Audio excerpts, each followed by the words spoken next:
Le jardin exotique de Saint-Renan est une invitation au voyage. Il aura fallu 6 mois de travaux acharnés pour révéler 2 hectares de nature luxuriante. Certaines parcelles étaient envahies par des ronces de 4 mètres de hauteur. Aujourd'hui, le public peut découvrir un jardin jalonné de 9 plans d'eau avec des plantes aquatiques et un arboretum avec des plantes du monde entier. Un jardin exotique sous le climat finistérien.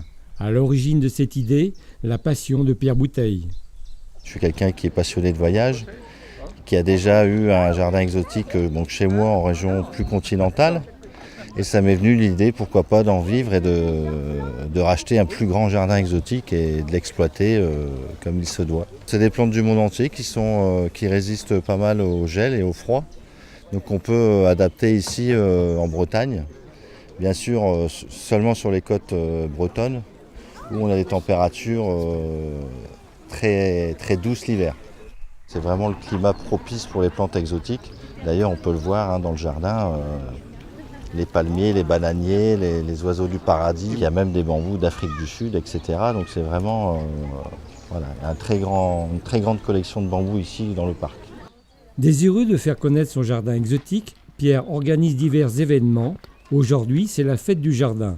Artistes, artisans, vendeurs de plantes et curieux de nature sont au rendez-vous.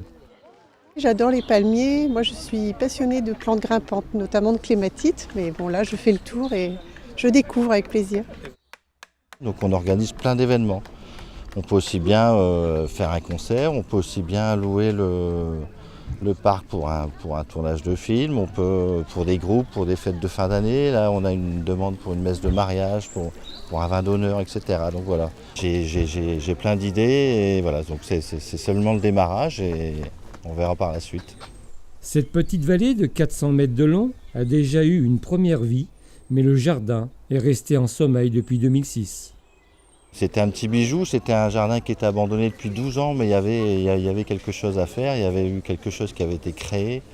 Ce jardin a une histoire donc très ancienne, donc on la connaît et on savait qu'il dormait. Et puis tout d'un coup, il y a quelqu'un qui vient apporter un éveil. Et c'est très bien pour la chose, quoi. Un jardin est toujours quelque chose qui est fait pour donner aux autres, donc qu'il soit rouvert est une bonne chose, quoi.